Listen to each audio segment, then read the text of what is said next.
सर्वार्थ साधिके शरण्ये त्र्यंबके गौरी नारायणी नमस्ते। वक्रतुंड महाकाय सूर्यकोटि समप्रभा निर्विघ्नं कुरु मे देव सर्वकार्येषु सर्वदा। गुरु ब्रह्मा गुरु विष्णु गुरुदेव महेश्वरा गुरु साक्षात् परब्रह्म तस्मै श्री गुरवे नमः। कृष्णाय वासुदेवाय हरये परमात्मने प्रणतक्लेशनाशाय गोविन्दाय नमो नमः। ब्रह्मा मुरारी त्रिपुरान्तकारी भानु शशि भूमि सुतो दश्य गुरुश्च शुक्रश्च शनिराहु केतवः कुर्वन्ति सर्वे मम सुप्रभातम्। ब्रह्मानन्दं परमसुखदं केवलं ज्ञानमूर्तिं द्वन्द्वातीतं गगनसदृशं तत्त्वमस्यादिलक्ष्यम्। एकं नित्यं विमलमचलं सर्वदी साक्षिभूतं भावातीतं त्रिगुणरहितं सद्गुरुं तं नमामि सद्गुरुं तं नमामि सद्गुरुं तं नमामि। हरे राम राम राम हरे हरे हरे कृष्ण कृष्ण कृष्ण हरे हरे हरे राम राम राम हरे हरे हरे कृष्ण कृष्ण कृष्ण हरे हरे हरे राम राम राम हरे हरे हरे कृष्ण कृष्ण कृष्ण हरे राम राम राम हरे हरे हरे कृष्ण कृष्ण कृष्ण हरे हरे हरे राम राम राम हरे हरे हरे कृष्ण कृष्ण कृष्ण हरे हरे। पुंडलीक वरदा विठ्ठल श्री ज्ञानदेव तुकाराम पंढरीनाथ भगवान की जय। माऊली ज्ञानेश्वर महाराज की जय। जगद्गुरु संत तुकाराम महाराज की जय। सब संतन की जय। अवधूत चिंतन श्री गुरुदेव दत्त गुरुदेव दत्त गुरुदेव दत्त। प्रार्थना होण्या महाराजांची भौतिकांची पाठ असेल भौतिक मंडळीची येत असेल तर बरोबर म्हणा सगळ्यांनी। श्री अनंता मधुसूदना पद्मनाभा नारायणा जगव्यापका जनार्दना आनंदघना विनाशा सकल देवाधिदेवा कृपाळुवाही केशवा महानंदा महानुभवा सदाशिवा सहजरूपा चक्रधरा विश्वंभरा गरुडध्वजा करुणाकरा सहस्रपादा सहस्रकरा श्री क्षीरसागरा शेषशयना कमलनयना कमलापती कामिनी मोहना मदनमूर्ती भवतारका धैर्याक्षिती वामनमूर्ती त्रिविक्रमा अगाये सगुणा निर्गुणा जगज्जनिजा जगज्जीवना वसुदेव देवकी नंदना बाळरांगणा बाळकृष्णा तुका आला लोटा अंगणी मज ठाव द्यावाजी चरणी हेची करीत से विनवनी भवबंधने सोडवावे भवबंधने सोडवावे भवबंधने सोडवावे। संत कृपा झाली इमारत फळाली ज्ञानदेवी विठला पाया उभारले देवालया नामादयाचा टिंगर भेडे केलासे विस्तार जनार्दनी एकनाथ स्तंभ दिला भागवत भजन करा सावकाश तुका झालासे कळस। बहिणी बहिणा म्हणे फडके तुझ्या निरूपण केले होत्या। वारकरी संप्रदायातील सर्वसुत अशा प्रकारचा वारकरी संप्रदायाचं वर्णन करणारा अशा प्रकारचा तुकाराम महाराजांचा शिष्या संत बहिणाबाईंचा हा अभंग आहे. मागच्या एकादशीपासून आपण एक उपक्रम सुरू केला. तुकाराम महाराजांच्या वैकुंठ गमनाला 375 वर्ष पूर्ण झाली. मागच्या वेळेला मी आपण सांगितलं. म्हणून त्रिशतकोत्तर अमृत महोत्सव संपूर्ण महाराष्ट्रावर साजरा होतो. अनेक प्रकारच्या उपक्रमांनी छत्रपती शिवरायांच्या राज्याभिषेकाला 350 वर्ष पूर्ण झाली. म्हणून त्रिशतकोत्तर सुवर्ण महोत्सव हाही संपूर्ण महाराष्ट्रावर साजरा होतो. ज्ञानेश्वर माऊलींच्या ज्ञानेश्वरी लिहून 725 वर्षे पूर्ण झाली. आणि म्हणून सप्तशताब्दी शतकोत्तर रौप्य महोत्सव संपूर्ण महाराष्ट्रभर साजरा होतो. नवीन भारतभर साजरा होतो. महाराजांच्या वैकुंठ गमनाला 375 वर्ष पूर्ण झाली. म्हणून एक संकल्प केला मागच्या एकादशीपासून आणि आपण 12 प्रवचने त्याच्यावरची ऐकणार आहोत. मागच्या वेळेला पहिलं प्रवचन आपण ऐकलं. तुकाराम महाराजांच्या चरित्राच्या संदर्भामध्ये आपण ही सगळी प्रवचन ऐकणार आहोत. मागच्या वेळेचा थोडा संदर्भ सांगतो आणि लगेच पुढे जातो.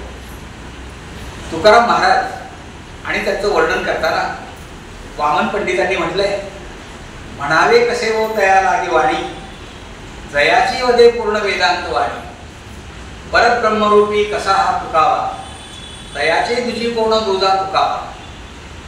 हे सुंदर वर्णन वामन पंडितांनी केले. ते म्हणतात, म्हणावे कसे हो तया लागे वाणी. तुकाराम महाराजांचा व्यवसाय हा वाण्याचा व्यवसाय होता.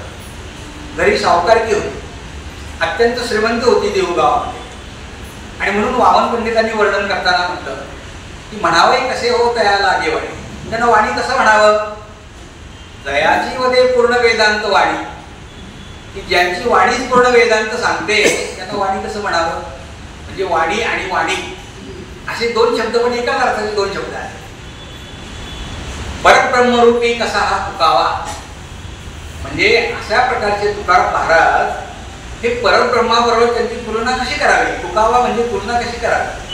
परब्रह्मरूपी कसा हा तुकावा, तयाची तुझी कोण तुझा तुकावा, म्हणजे त्यांच्याबरोबर दुसऱ्याची तुलनाच करता येणार नाही. तुकावा तुकावा म्हणजे वामन पंडितांच्या भाषेचंही वैशिष्ट्य आहे. असो, तुकाराम महाराज अनुरेणूया तुकडा तुका आकाशा एवढा. मी मागच्या वेळेला आपल्याला सांगितलं की तुकाराम महाराजांनी पंढरपूरच्या व्यतिरिक्त आजूबाजूचा पंचकृषीचा भाग सोडला नाही. परंतु प्रपंच आणि परमार्थ याची योग्य अशा प्रकारची सांगड घालून तुकाराम महाराज आकाशा एवढे होतात. हे त्यांचं चरित्र आपल्या दृष्टीने महत्वाचं आहे. परवाच आपण सगळ्यांनी आणि दरवर्षी आपण अनुभवतो प्रसंग की तुकाराम महाराजांची पालखी ही पांडुरंगाच्या दर्शनासाठी जाते आषाढी एकादशीला. आणि जवळजवळ 300 ते 350 पालख्या या देहू गावामध्ये येतात. आणि वद्य सप्तमीला या पालख्यांचं त्या ठिकाणाहून पालखी सोहळा सुरू होतो. आणि आपण खूप भाग्यवान की पहिलाच महाराजांच्या पालखीचा मुक्काम आपल्या आकुर्डी गावाच्या विठ्ठल मंदिरामध्ये असतो. ही आपल्या दृष्टीने खूप महत्वाची बाब आहे. 2 दिवस पुण्याला मुक्काम असतो. ज्ञानेश्वर माऊलींची पालखी ही सप्तमीला येते तुकाराम महाराजांची. तर ज्ञानेश्वर माऊलींची पालखी ही अष्टमीला येते. गांधीवाड्यामध्ये 1 दिवस मुक्काम असतो. आणि दोन्ही पालख्या साधारणपणे पटेल इस्टेट किंवा मराई गेट त्याजवळ दोन्ही पालख्यांचा संगम होतो. तुकाराम महाराजांची पालखी पासोड्या विठोबा नानापेठ पासोड्या विठोबा मंदिरामध्ये असते आणि निवडग्या विठोबा मंदिरामध्ये. आणि ज्ञानेश्वर माऊलींची पालखी नवी पेठ किंवा पालखी मंदिर ज्याला म्हणतात भवानी याची नवी पेठ. ज्ञानेश्वर माऊलींची पालखी नव्या पेठेमध्ये असते आणि ही भवानी पेठ किंवा नानापेठ त्याला म्हणतात तिथे ती असते. दोन्ही पालख्या आणि त्यांच्यावर असणाऱ्या शेकडो पालख्या महाराष्ट्रातून आलेल्या असतात. आणि विठ्ठल नामाचा गजर करत ही मंडळी 2 दिवस या ठिकाणी थांबून पुण्याचा उत्तम अशा प्रकारचा पाहुणचार घेऊन ही मंडळी पुन्हा पुढे जातात. माऊलींची पालखी सासवडला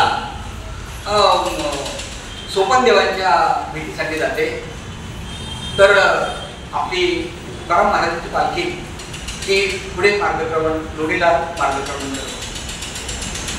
मग या पालख्या संतांच्या पालख्या जातात. तुकाराम महाराजांचं चरित्र पाहत असताना आपण हे पाहिलं, पवित्रते तोळ पावन होतो देश, जेथे हरिचे दास जन्मली. तुकाराम महाराजांचं गोड म्हणजे तुकाराम महाराजांची भक्ती ही एकाच वेळेची भक्ती नाही, तर अनेक पिढ्यांची परंपरा आहे. आणि मी आपल्याला हे सांगितलं की तुकाराम महाराजांचे 8वे वंशज हे विश्वंभर भाऊ. पुन्हा थोडी उजळणी म्हणून सांगतो. विश्वंभर भाऊ पांडुरंगाचे निस्सिम भक्त. आषाढी कार्तिकीची पंढरपूरची वारी कधी चुकत नव्हती. घरी चांगला व्यवसाय असायचा, शेती वगैरे असायची, चांगलं जीवन जगताय. त्यांच्या पत्नी उमाई, दोघांचा संसार चांगला चाललेला आहे. परंतु जेव्हा वृद्धापकाळ प्राप्त झाला त्यावेळेला मनाची तयारी आहे पण शरीराची तयारी नाही पंढरपूरला जायची. एकादशी जवळ आलेली होती आणि त्यांनी पांडुरंगाला प्रार्थना केली.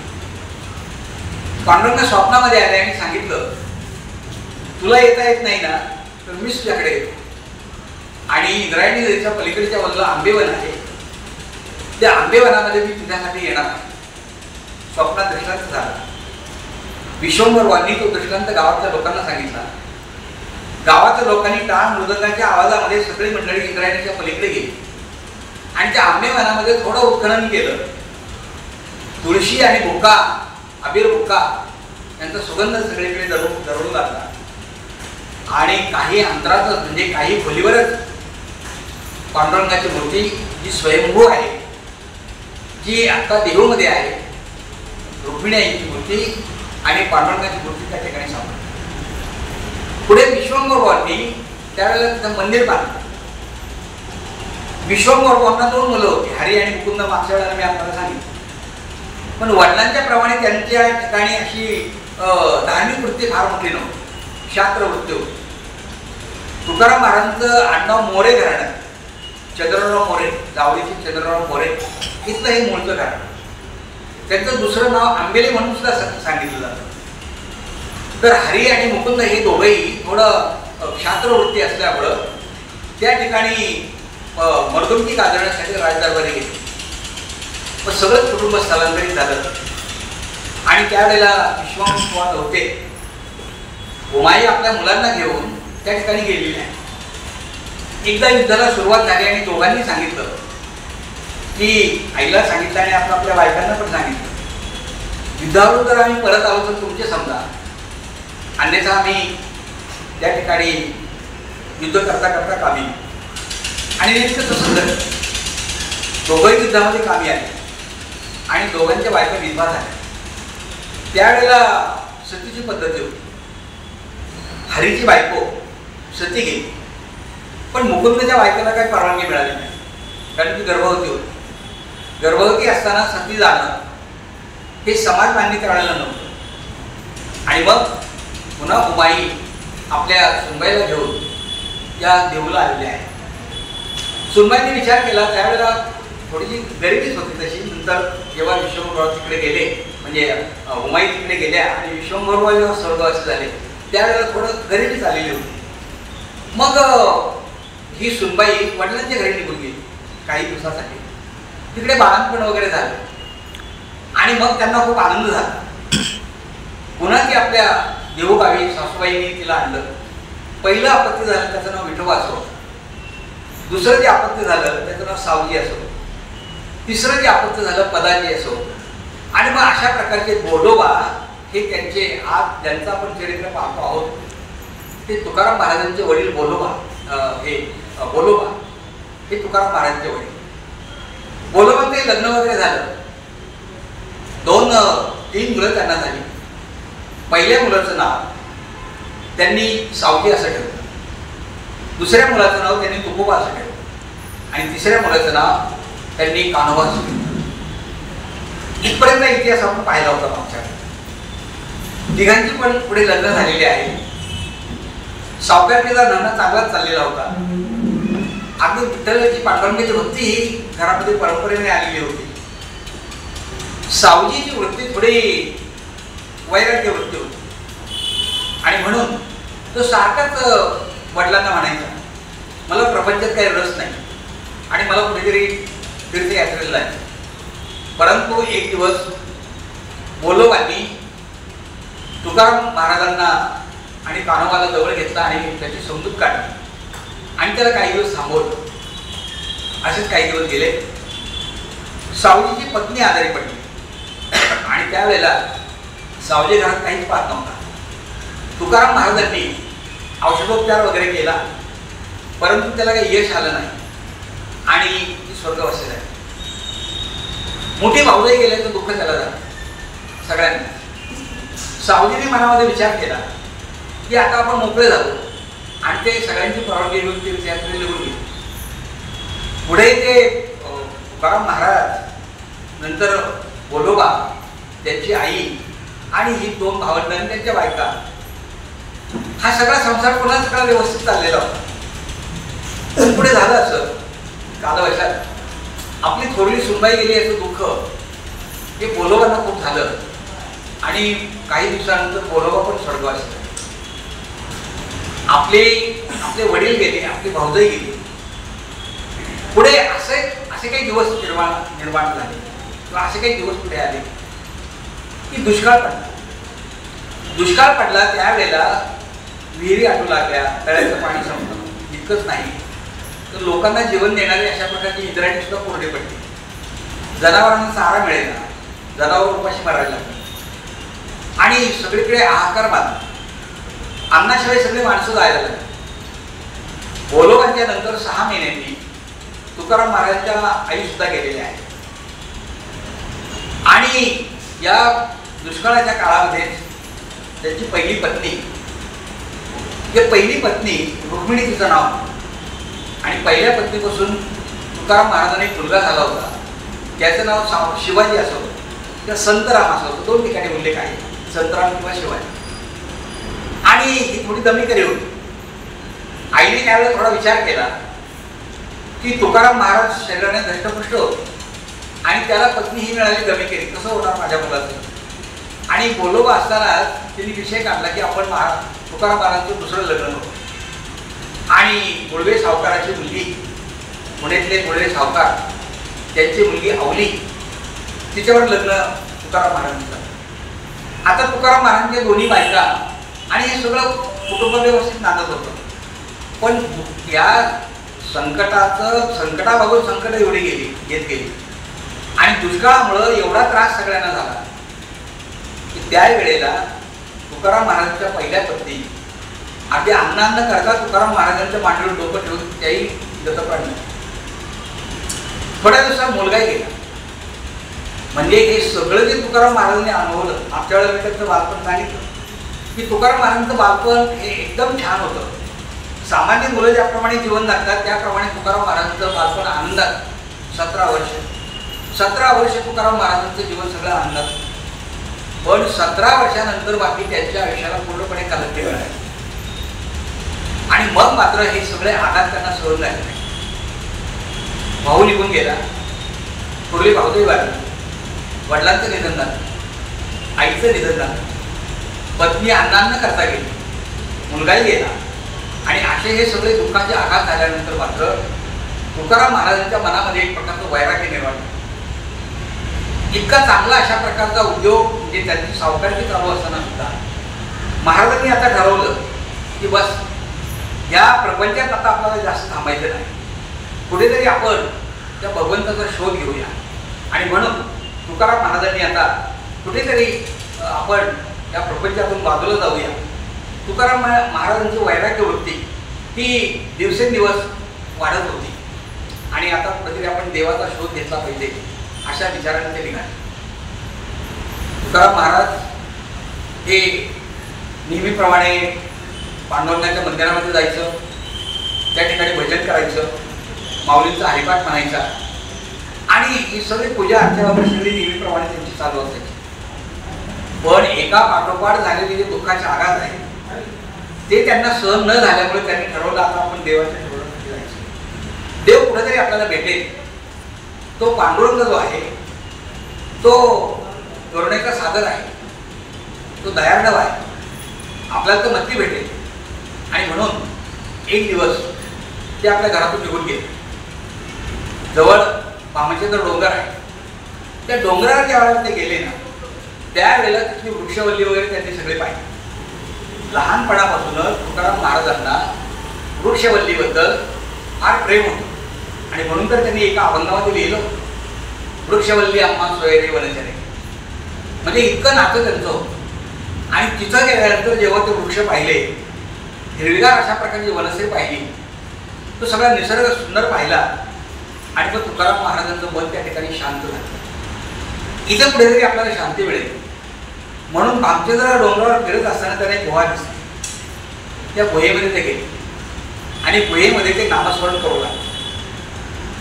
1 दिवस 2 दिवस 3 दिवस नाही, 15 दिवस ते एकांतात थांबलेले होते. आणि मग मात्र त्यांना पांडुरंगाचं दर्शन झालं. पांडुरंगाचं दर्शन झाल्यावर हे चराचरामध्ये भगवंत व्यापून राहिला ही एक प्रकारची दृष्टी त्यांना प्राप्त झाली. आणि आता तुकाराम महाराजांची एक विश्वव्यापकता त्यावेळेला वाढत गेली आणि तुकाराम महाराजांनी त्या ठिकाणी राज्य ठेवलं. इकडे मात्र परिस्थिती वेगळी होती. आवली त्यावेळी जिजाबाईंना असं वाटलं की गेले असते बाहेर कुठंतरी. त्यावेळेला काही मोबाईल वगैरे अशा प्रकारची साधनं नव्हती. त्यामुळे घरातून एखादा माणूस गेला तर परगावी गेला तर परगावी गेला म्हणजे 4-5 दिवसांनी तो परत येईल. पण 8-10 दिवस झाले, 15 दिवस झाले, पण तुकाराम महाराज परत आले नाही. आता मात्र जिजाबाईंना काळजी वाटत आली. जिजाबाईंनी आपल्या दिराला सांगितलं, कान्होजीला सांगितलं, भाऊजी की हे 15 दिवस झाले घरातून बाहेर गेले आणि न विचारताच गेले, तेव्हा त्याचा शोध घ्या. कान्होजीला पण खूप वाईट वाटलं, कारण सुरुवातीला त्यालाही तसंच वाटलं होतं की दादा कुठेतरी जवळपास असेल आणि परत येईल, पण 15 दिवस येत नाही. पण नंतर त्यालाही काळजी वाटत. पंचक्रोशीची किंवा आजूबाजूची गावं सगळी कानोबाने पालती घातली, पण कुठेही तुकाराम महाराज त्यांना दिसले नाही. शेवटी मनामध्ये त्यांच्या आलं की यांना वृक्षवल्लीबद्दल, निसर्गाबद्दल आवड होती. कुठेतरी शांती मिळवण्यासाठी ते गेले असते आणि म्हणून ते भामचंद्र डोंगरावर गेले. त्या ठिकाणी गेल्यानंतर तिथे बरंच फिरले आणि एका गुहेमध्ये गेले आणि आपले बंधू तुकाराम महाराज जेव्हा त्यांनी पाहिले त्यावेळेस त्यांना खूप आनंद झाला. दोघांनी एकमेकाला कडकडून मिठी झाक मारली आणि सांगितलं, दादा तू आता घरी चल, वहिनी वाट पाहते, घरी चल. पण तुकाराम महाराज काही घ्यायला तयार नव्हते. शेवटी खूप विनंती केली, साकडं घातलं आणि तुकाराम महाराज पुन्हा घरी आले. घरी आल्यानंतर जिजाबाईंना खूप मोठा आनंद झाला आणि मग मनामध्ये जिजाबाई म्हणतात तर थोड्या तापड स्वभावाच्या होत्या.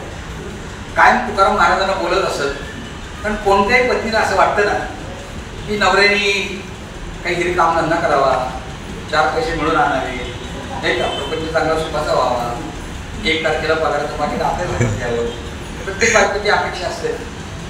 जिजाबाई त्याला काही अपवाद नव्हत्या आणि जिजाबाईंचं जीवन म्हणजे असं होतं की त्या लाडापोडात वाढलेल्या होत्या. सावकाराची मुलगी होती ती आणि तिकडे त्या लाडात वाढलेल्या जिजाबाई इथे सुद्धा सुरुवातीला आल्या त्यावेळेला सगळं वैभव होतं, पण उत्तरोत्तर जेव्हा प्रगती ही परिस्थिती खालावत गेली त्यावेळेला बाकी रागा करणं हे साहजिक आहे ना.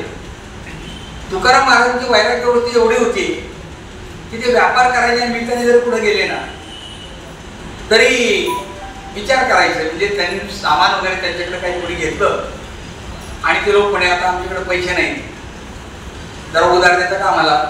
महाराज म्हणायचे घेऊन जा आणि उधार ते द्यायचेच नाही, उलट मागायला गेले ते म्हणायचे तुम्ही आम्ही तुमच्याकडे आलोच नाही. खूप वेळा असं घडायचं. आणि जेव्हा तुकाराम महाराज परत घरी यायचे त्यावेळेला जिजाबाई रागा करणं हे साहजिक आहे. परंतु आता बाकी जिजाबाईंनी ठरवलं आपण यांना बोलायचं नाही. वचन घेतलं त्यांच्याकडनं की तुम्ही घर सोडून कुठेही जाऊ नका, तुम्हाला काय त्या पांडुरंगाचं करायचंय ना तुमच्या ते मंदिरात जाऊन किंवा घरात जाऊन करा, पण घर सोडून तुम्ही पुढे जाऊ नका. आता तुकाराम महाराजांच्या याच्या वृत्तीमध्ये एवढा बदल झालेला होता की बरेच वेळा ते आपल्या अभंगामध्ये सुद्धा लिहितात आणि अनेक प्रकारचे अभंग त्यांनी लिहिले. प्राणीमात्राबद्दल त्यांच्या मनामध्ये एक प्रकारची दया निर्माण झाली. प्रत्येक प्राणीमात्रामध्ये भगवंत आहे. ईशावास्यमिदं सर्वं यत्किंचित् जगत्यात्मनः. प्रत्येक प्राणीमात्रामध्ये भगवंत आहे. किंवा ज्ञानेश्वर माऊलींनी सांगितल्याप्रमाणे जे जे भेटे उतरते ते मानिजे भगवंत हा निश्चित भक्तियोग जाणवाचा हा विचार तुकाराम महाराजांच्या पूर्णपणे गळी उतरलेला होता. आणि मग गरिबांबद्दल कणव निर्माण होणं, गरिबांना आपण काहीतरी मदत करणं आणि ते जे मनात असेल ते अंतरीची धावे स्वभावे बाहेर, अशा प्रकारे महाराजांचे पूर्ण काही अभंग बाहेर पडले. जे का रंगले रांधले त्याची म्हणे तो आपुले, तोची साधू ओळखावा देव तेथेच जाणार. देव कुठं आहे? जे काही रंगलेले आहेत, जे काही गांधलेले आहेत त्यांना तो आपलंसं म्हणतो. तोची साधू ओळखावा, तोच खरा साधू. साधूची लक्षणं महाराजांनी याच्यामधून सांगितली. साधूची लक्षणं एका ठिकाणी सांगतात. ते म्हणतात साधू कसा असतो? चंदनाचे हात पायही चंदन, परिसा नाही न कोणी अंग, दीपा नाही पाठी कोटी अंधकार, सर्वांगी साखर अवघी गोड. का म्हणे त्याचा सज्जनापासून पाहता अवगुण मिळायची ना. महाराजांनी वर्णन केले सज्जनांचं. चंदनाचे हात आणि चंदनाचे पाय, म्हणजे चंदन कोणत्याही बाजूने जरी उघडला तरी तो सुगंध देत असतो. त्याचे हातही तेच असतात, त्याचे पायही तेच असतात. चंदनाचे हात पायही चंदन, परिसा नाही न कोणी अंग. परिसाने कोणत्याही अंगाने जरी लोखंडाला स्पर्श केला तरी ते सोडून होणार. परिसाचं अंग जसं कोणत्याही बाजूने हीन नसतं, कमी नसतं, तसं सज्जन माणसं कुठेही कमी नसतात. दीपा नाही पाठी कोटी अंधकार, दिव्याच्या मागे जसा अंधार नसतो पुढे जसा अंधार नसतो, किंवा साखरेचा खडा कोणत्याही बाजूने जरी आपल्या जिभेला लावला तरी सर्वांगी साखर अवघी गोड, तसं सज्जनांचं जीवन असतं. तुकाराम महाराजांनी पुढे ही अभंग रचना केली, अगोदर नाही केली, नंतर त्यांना ती अभंग रचना सुचली. तो प्रसंग मी आपल्याला सांगणार आहे. पण देव तेथीच जाणावा, याशी अपंगिता नाही त्याशी धरी तो हृदय, दया करणे जे पुत्राशी त्याची दास आणि दासी, तुका म्हणे सांगू किती त्याची भगवंताची म्हणते. म्हणजे भगवंत हा प्राणीमात्रामध्ये गरिबांमध्ये रंगल्या गांधल्यांमध्ये तुकाराम महाराजांना भगवंत दिसू लागला. आणि आता ते पूर्णपणे बदललेले होते. महाराजांना असं त्यांच्या पत्नीला असं वाटलं की आता दुष्काळ संपलाय आणि दुष्काळ संपल्यामुळं जर आपण हे करूया. बाकीच्या लोकांनी बरीच पडझड झाली होती, घरांची पिकही येत नव्हतं आणि अशा वेळेला प्रत्येक जण आपापलं घर दुरुस्त करत होता. महाराजांनी जिजाबाईंनी सांगितलं मंदिर पडलंय, हे आपण मंदिरही दुरुस्त करूया. एक दिवस कान्होजीला सांगितलं की मंदिर पडलंय, त्यावेळेला आपल्या 8व्या पिढीत बांधलेलं मंदिर आपण चांगलं करूया. तेव्हा कान्होजी असं म्हणतात आपल्याकडे एवढा पैसा कुठं आहे, कुठून आणणार आपण पैसे, कसं उभारणार आहे. तुकाराम महाराज म्हणतात आपणच काम करूया. आपण घरातली माणसं 3 आहोत, 3 माणसं काम करूया.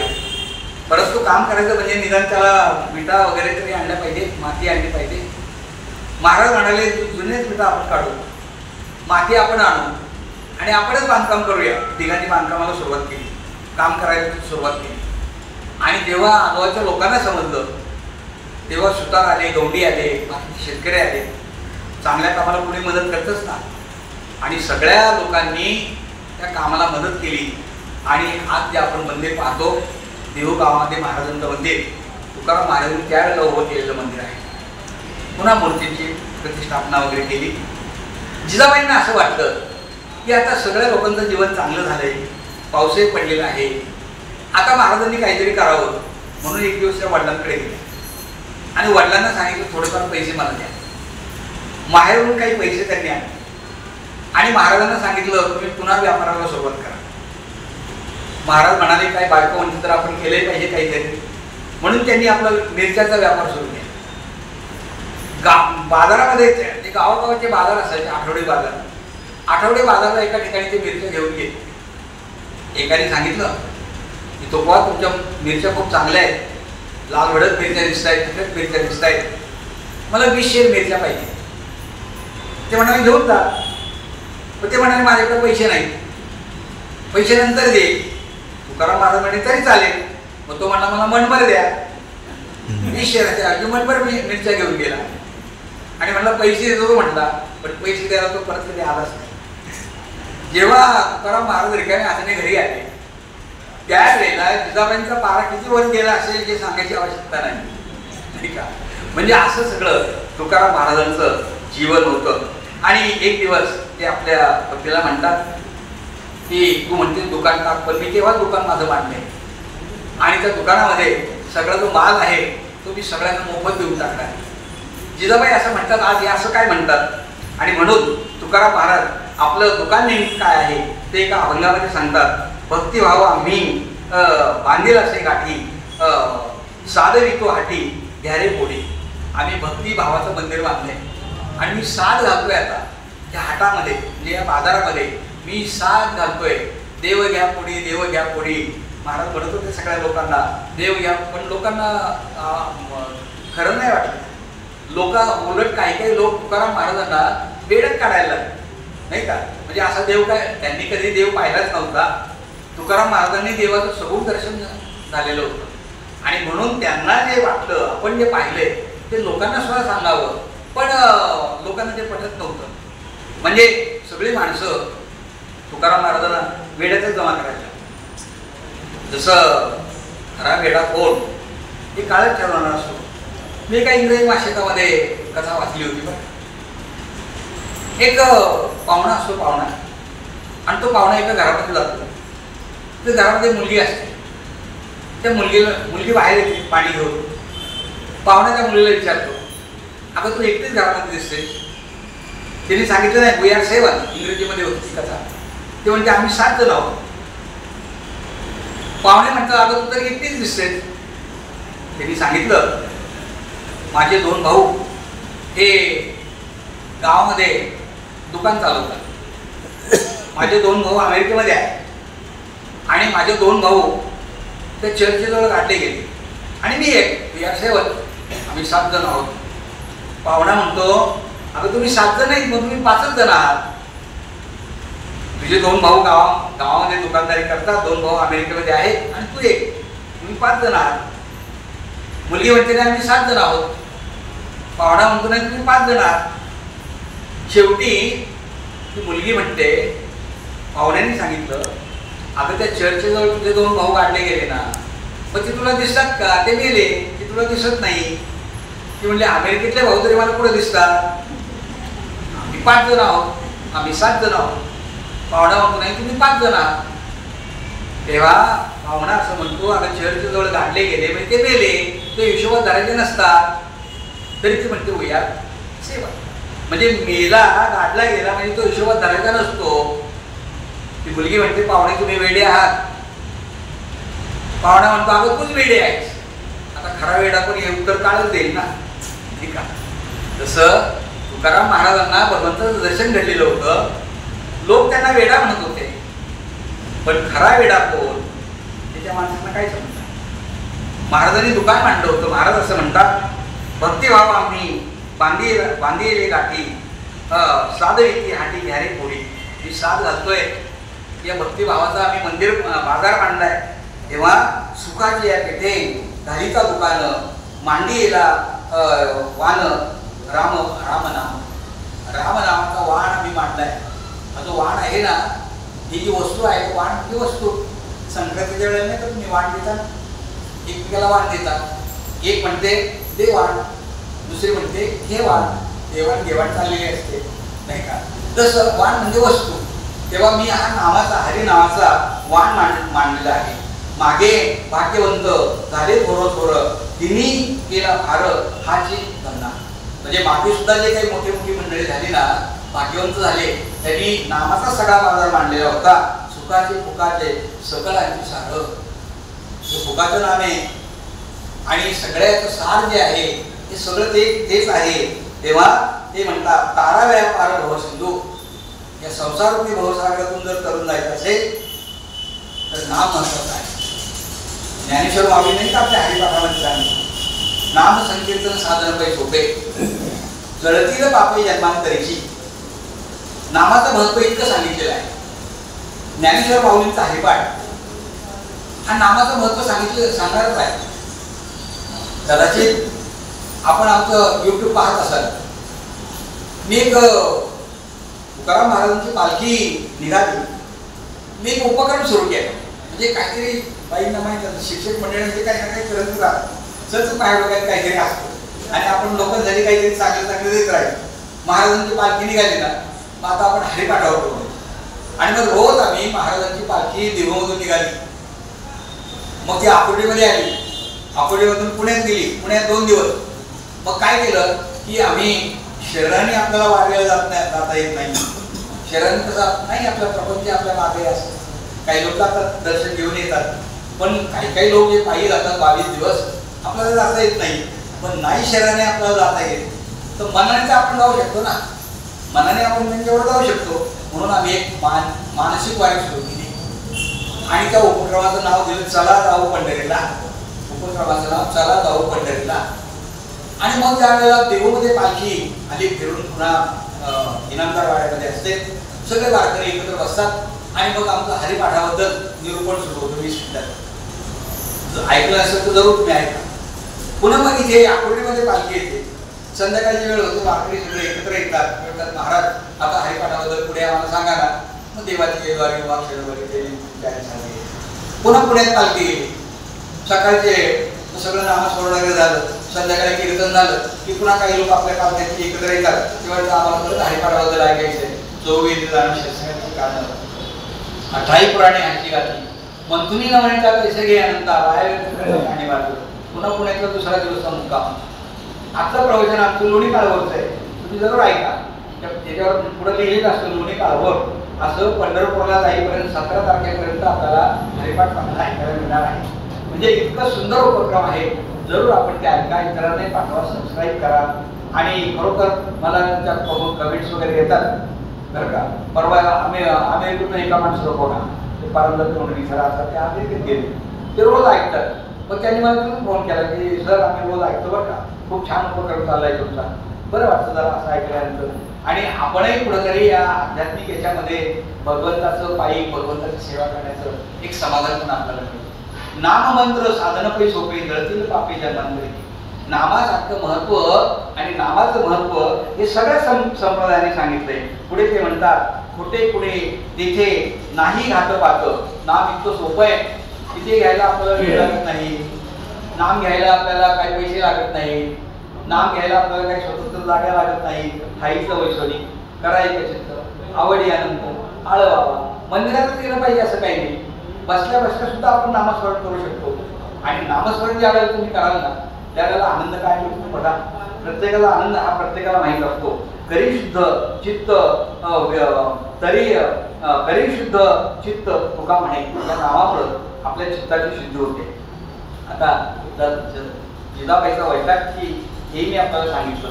पुढे मग देवळाची उभारणी कशी केली आणि मग जेव्हा तुकाराम महाराज हे देऊळ पूर्ण झालं, ते मंदिरामध्ये यायचे, तिथे भजन करायचे, कीर्तन करायचे, गावातले लोक ऐकायला यायचे. आणि मग सगळा पंढरपूर त्या देहू गावामध्ये तुकाराम महाराजांच्या बद्दल एक प्रकारचा प्रेमभाव निर्माण झाला, एक प्रकारचा आदर निर्माण झाला. आणि मग एका अभंगामध्ये ते म्हणतात माझ्या विठोबाचा कैसा प्रेम भाव आपणच देव होय गुरु.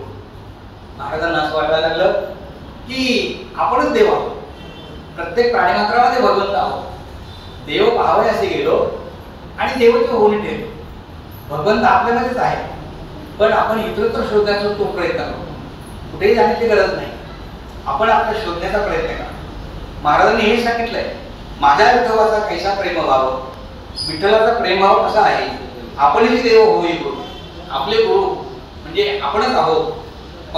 वडिये देव भाव पूर्वी वासना आणखी आपण अशी न्यावे. मागे पुढे उभा राहे सांभाळीचं आलिया आडाचं निवारावे. तो पांडुरंग कसा आहे, तो सतत आपल्या मागे पुढे असतो आणि सतत आपल्याला सांभाळत असतो. जिथे जातो तेथे तू माझा सांगाची चाल विषय हाती ठरवून घ्या. आपण त्याच्यावर विश्वास ठेवा. आपण एकदा त्याच्यावर विश्वास ठेवला करता करता तोच आहे. आणि आपलं भारतीय तत्वज्ञान आहे ना, हे सगळं या 4 गोष्टीवर आधारित आहे बघा. पहिला तत्वज्ञानाचा जो पहिला भाग आहे ना, तो पहिला भाग असा आहे की आपल्या जीवनामध्ये जे काही घडतं ना ते घडणारच असतं. जे काही घडतं ते घडणारच असतं. त्याच्या सत्तेमुळे सगळं घडत असतं. आपण त्याच्यात बदल करू शकत नाही. दुसरा भाग असा आहे, आपल्या जीवनात जी काही माणसं येतात ना, ती माणसं विनाकारण येत नाही. काहीतरी कारणामुळेच माणसं आपल्या जीवनामध्ये येतात. मग काही आपल्याला आनंद देण्यासाठी येतात, काही आपलं मनोरंजन करण्यासाठी येतात, काही आपला द्वेष करण्यासाठी देतात, काही आपल्यावर आयुष्यभर वाढण्यासाठी देतात, नाही का? म्हणजे काहीतरी कारण आहे, काहीतरी कारण आहे. आणि एक पुढचा भाग त्यांनी सांगितला ना की जे काही घडतंय ना त्याच्याबद्दल आपण चिंता नाही करायची. जे काही घडतंय ते घडणारच आहे, त्याच्याबद्दल आपण चिंता नाही करायची आणि वर्तमानात जीवन जगायचा प्रयत्न करायचा. आणि जे घडतंय ते आपल्या पूर्वकर्मी, ते कर्माचा सिद्धांत आहे. जे काही घडतं ना ते आपल्या पूर्वकर्मानुसार घडतं. मागे मी आपल्याला हा दृष्टांत सांगितलं असेल की जेव्हा 55 दिवस शरपंजरी पडले भीष्माचार्य आणि महाभारताचं युद्ध संपलं, भगवान श्रीकृष्ण आणि द्रौपदी आणि 5 पांडव भीष्माचार्यांना भेटायला गेले. उत्तरायण सुरू होईपर्यंत त्यांना आपला देह सोडायचा नव्हता, कारण ते इच्छा मांडली होती. आणि दक्षिणायन चालू असताना मृत्यू येणं हे त्यांना योग्य वाटत नव्हतं. उत्तरायणाला सुरुवात होईपर्यंत 55 दिवस अवकाश होता, म्हणून ते शरपंजरी पडले होते. आणि हे जेव्हा ते गेले त्यावेळेला त्याचे विचार अंगाचं सगळं रक्त निघून गेलेलं होतं. आणि त्यावेळेला भीष्माचार्यांनी कृष्णाला विचारलं, कृष्णा मी काय असं वाईट कर्म केले की मला 55 दिवस शरपंजरी पडायला लागायचं? तेव्हा कृष्णाने सांगितलं, पितामह हे सगळा कर्माचा सिद्धांत आहे. ही सगळी आपली पूर्वकर्म आहे आणि ती भोगल्याशिवाय सुटका नाही. योगाय कसा होता की भीष्माचार्य हे प्रत्येक जन्मामध्ये राजघराण्यामध्ये जन्माला आलेले होते. भगवान श्रीकृष्णाने दिव्य दृष्टी दिली आणि 25व्या जन्मात ठरला त्यांना. 25व्या जन्मात सुद्धा ते राजपुत्रच होते. आणि मग ते असे रथामधून चाललेले होते. रस्त्यावर एक आदोल मेलेला सरडा त्यांनी पाहिला. काय कुणाला ठाऊक विनाशिक आले विपरीत होती. भातावरून मान काढला आणि जोरात त्या सरड्याला टोचला. काय बुद्धी होईल तुम्हाला काही सांगता येत. जोरात त्या सरड्याला टोचला आणि त्या बाणाच्या टोकाने सरडा असा फेकून दिला. फेकून दिल्यानंतर रस्त्याच्या कडेला काट्याचा फास पडलेला होता. त्या काट्याच्या फासावर तो सरडा आडवा पडला. 25व्या जन्मामध्ये केलेलं कर्म हे पाठलाग करत राहिलं, पाठलाग करत राहिलं आणि 25व्या जन्मामध्ये तुमचं फळ त्याला मिळालं. तुमच्या माझ्या मनामध्ये नेहमी हा प्रश्न येतो की आपण या जन्मामध्ये इतके चांगले वाटतो तरी माझ्या जीवनामध्ये असं का घडतं? माझ्याच वाट्याला दुःख का येतात? देव माझंच का वाईट करतो? देव कुणाचं वाईट करत नाही, चांगले करतो.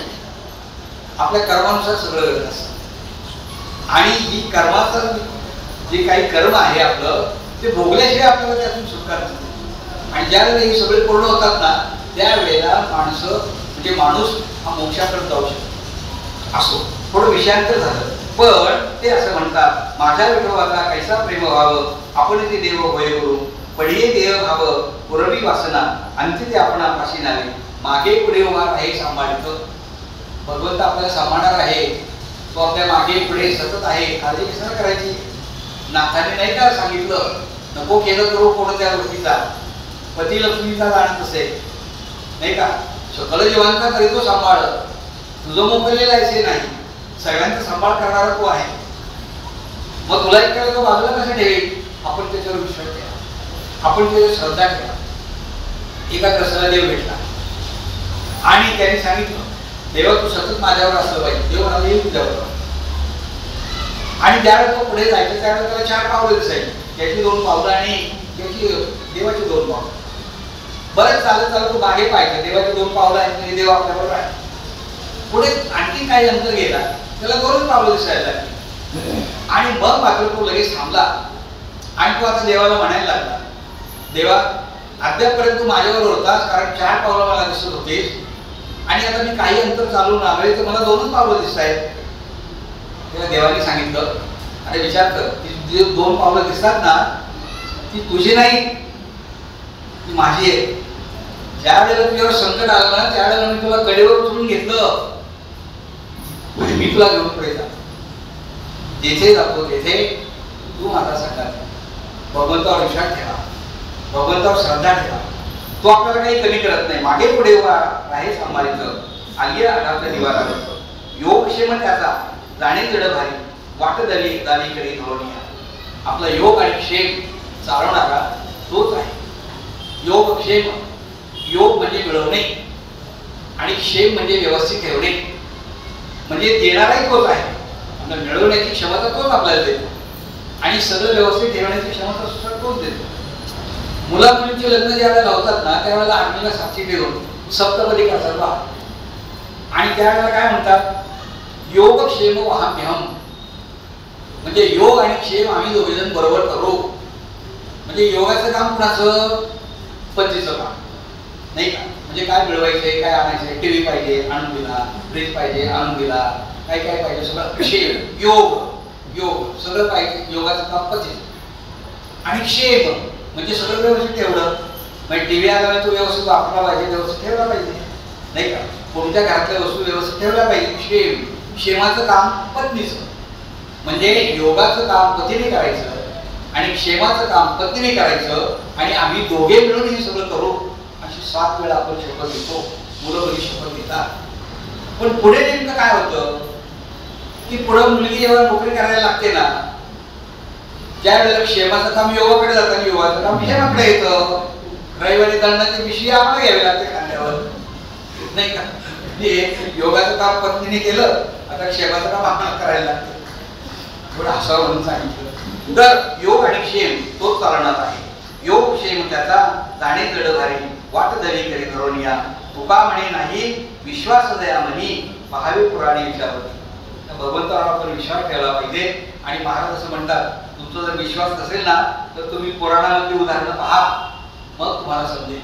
तुकाराम महाराजांची वृत्ती आता पूर्णपणे वैराग्यपूर्ण झालेली होती. आणि एक दिवस तुकाराम महाराजांच्या स्वप्नामध्ये प्रत्यक्ष नामदेव महाराज आले. नामदेव महाराजांची कीर्तन भक्ती फार मोठी, जनाबाई असं म्हणतात. नामदेव जेव्हा कीर्तन करतात तेव्हा पांडुरंग नाचतात आणि बाकीचे वारकरी जे टाळकरी टाळ घेऊन उभे असतात. आणि त्यावेळेला हे इतके कीर्तनामध्ये रंगून जातात की पांडुरंगाचा शेरा सुद्धा खाली पडतो. कबीर महाराज म्हणतात, आपला शेरा आवरा पांडुरंगाला. असा हा भक्तीचा एक प्रकारचा आनंद आहे. मग ही कीर्तन भक्ती नामदेवांनी प्रसारित केली. नाचू कीर्तनाचे रंगी ज्ञानाने कलावले केले. अशा प्रकारच्या कीर्तनाचा प्रचार हा नारद मुनीनंतर नामदेव महाराजांनी केला आणि शतकोटी अभंग करण्याची प्रतिज्ञा नामदेव महाराजांची होती. पण ती काही पूर्ण झाली नाही. मग नामदेव महाराज तुकाराम महाराजांच्या स्वप्नामध्ये गेले आणि तुकाराम महाराजांना सांगितलं की माझी जी अर्धवट राहिलेली प्रतिज्ञा आहे, अर्धवट राहिलेले जे काम आहे हे पुढचे अभंग तुम्ही लिहायचे. तुकाराम महाराजांना असं वाटलं की आता हे अभंग आपल्याला कसे करता येणार. पण नामदेव महाराजांनी आज्ञा केली आणि सांगितलं की जेव्हा तुम्ही मंदिरामध्ये बसाल ना त्यावेळेला तुमच्या तोंडून जे बाहेर पडेल ते सगळे अभंगच असते, ते सगळे अभंगच असते. म्हणून तर आपण ज्ञानाचा एका आणि नामाचा तुका नाही का. म्हणजे ज्ञानेश्वर माऊलींचं जी परंपरा आहे ती एकनाथ महाराजांनी पुढे चालवली आणि नामदेव महाराजांची परंपरा ही तुकाराम महाराजांनी पुढे चालवली. इतकंच नाही तर तुकाराम महाराज नामदेवाचाच अवतार आहे. ऋत, त्रेता, द्वापार आणि कली या 4 युगामध्ये हे जसे अवतार होत गेले भक्तांचे, ते अवतार हे सगळे तुकाराम महाराजांच्या पर्यंत आलेले आहेत. म्हणजे कृतयुगामध्ये प्रल्हादाच्या रूपाने भगवंताची भक्ती केली, त्रेता युगामध्ये अंगदाच्या रूपाने प्रभूंची भक्ती केली, द्वापार युगामध्ये याच्या रूपाने सारथी त्याच्या रूपाने भक्ती केली. आणि आता कलियुगामध्ये नामदेव महाराजांच्या रूपाने भक्ती केली आणि नामदेव महाराजांचे पुढे तुकाराम महाराज, असा हा सगळा भक्तीचा भाग. आणि ही भक्ती एवढी पुढे एवढी वाढत गेली की तुकाराम महाराजांनी जवळजवळ 4,500 अभंग लिहिले. 4,500 अभंग. जेव्हा संत भगवंताबद्दल लिहितात ना, ती जी रचना असते त्याला अभंग असते. आणि जेव्हा कवी लिहितात ना भगवंताबद्दल त्याला भक्तिगीत असं म्हणतात. म्हणजे संतांची रचना ही अभंगाची असते आणि कवींची रचना ही भक्तिगीताची असते. आपण असं म्हणत नाही आता की गदी माडगूळकरांचा अभंग आता आपण सगळेजण ऐकूया, गदी माडगूळकरांचं भक्तिगीत आपण ऐकूया, नाही का? किंवा असं म्हणत नाही ज्ञानेश्वर माऊलींचं भक्तिगीत आपण ऐकूया, ज्ञानेश्वर माऊलींचा अभंग आपण ऐकूया, नाही का? संतांचे अभंग असतात आणि कवींचे ही भक्तिगीत असतात. असं जाता हा भाग मी आपल्याला सांगितला. तुकाराम महाराज आता मंदिरामध्ये बसले की त्यांच्या तोंडातून शब्द बाहेर पडायचे, सगळे अभंगाच्या रूपाने बाहेर पडायचे. आणि मग ते सगळं अभंग बाहेर पडत असताना त्यांच्या वाणीला एवढी धार आली, लोक यायचे पंचक्रोशीतले आणि तुकाराम महाराजांचं दर्शन घ्यायचे. तुकाराम महाराज सगळे देवाप्रमाणेच मानायला लागले. तुकाराम महाराजांच्या वाणीमधून हे इतकं आता बाहेर पडायला लागलं की तुझं रूप नाही, तुझं रूप जरी नाही तरी माझे दाव काही, सात तू लटिका तैसा मीही म्हणे तुका. तुकाराम महाराज म्हणतात भगवंताचं वर्णन करताना की तुझं रूप हे खरं रूप आहे. तुकाराम महाराजांच्या अभंगाचा आणि त्यामध्ये इतकं सोपेपणा असायचा. तुकाराम महाराज बोलता बोलता अभंग लिहायचे. आणि त्यांचे बालपणीचे एक मित्र होते संत जगनाडे महाराज. जगनाडे महाराज हे तुकाराम महाराजांचे अभंग लिहून घ्यायचे. आजही जर आपण सुदुंगराला गेलो तर जगनाडे महाराजांची ते तिन्ही समाजाचे होते. जगनाडे महाराजांचं मंदिर त्या ठिकाणी आहे. मोठी पालखी तुकाराम महाराजांच्या पालखीवरून जाते, फार मोठा मान आहे त्या पालखीला. जगनाडे महाराज अभंग लिहायचे, तिन्ही समाजाचे असताना जगनाडे महाराज. मग तुकाराम महाराजांनी जवळजवळ 4,500 अभंग लिहिले. आता लोक महाराजांची म्हणजे त्यांना देवच मानायला लागले. पण चांगली माणसं सुद्धा समाजाला खबर नाही. आपण पाहतो चांगल्या माणसांचं चांगलंपण हे आवडत नाही लोकांना. जिथे पांडव असतात तिथे कौरवांची संख्या जास्तच असते नेहमी, नाही का? जिथे सुष्ट माणसं असतात तिथे दुष्टांची संख्या नेहमी जास्त असते.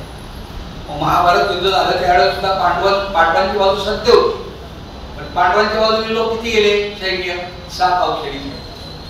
आणि दुर्योधन दुःशासनाची बाजू वाईट होती, असत्य होती, तरी सुद्धा त्यांच्या बाजूने लोक किती गेले? 11 अवशेष. म्हणजे परंपरेने चालत आलं. वाईट माणसांची संख्या जास्तच असते. देहू गावामध्ये सुद्धा तुकाराम महाराजांची ख्याती ही काही लोकांना सहन झाली नाही. त्याच्यातले एक रस होते मंबाजी महाराज.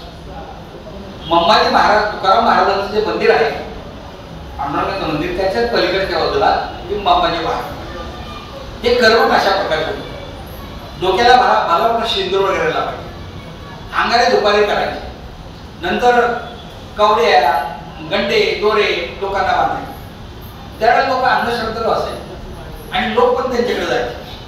जे अंगात त्यांचा संचार व्हायचा ते म्हणायचे माझ्या अंगामध्ये देवाचा संचार झाला, देव माझ्या अंगामध्ये, देवाचा संचार व्हायचा. मग देवाला काय लागतं? मग देवाला प्रसाद आला.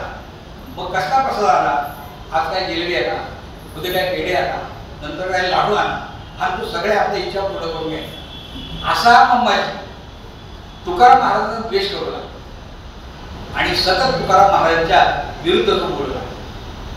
एक प्रसंग महाराजांच्या जीवनामध्ये असा आला, छळ त्यावेळेला फार केला तुकाराम महाराजांनी. आपल्या सगळ्यांना माहिती आहे सगळ्या संतांचा छळ झाला. ज्ञानेश्वर माऊलीचा छळ काही कमी झाला का? तरी सुद्धा माऊलींनी समाजाला नाव नाही ठेवलं. दुरितांचे चिमेरराव, जे खानांचे व्यंकटेश जाधव, नाही का? दुष्टांचा दृष्ट पडाला. संत हे सगळे असेच असतात. तुकाराम महाराजांच्या एक दिवस एकादशी दिवस आहे आणि महाराज म्हणजे लोक देहूचे लोक मंदिरामध्ये दर्शनासाठी यायचे. आणि या मंबाजीचा जो वाडा होता पर्णकुटी असेल, त्या पर्णकुटीच्या भोवती त्यांनी काठीचं कुंपण केलेलं होतं.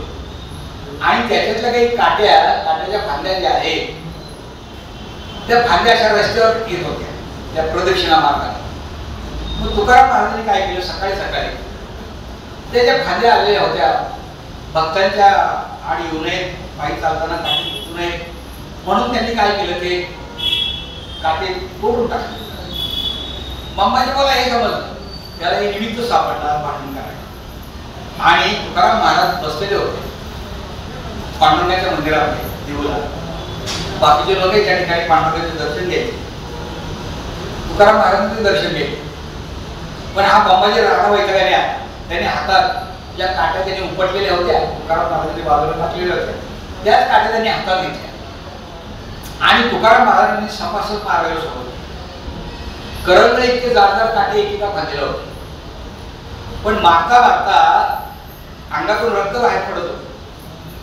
मारता मारता काटे तुटून जायचे, तो दुसरी काठी घेतली, ती तुटून जायची, पुन्हा तिसरी काठी घेतली.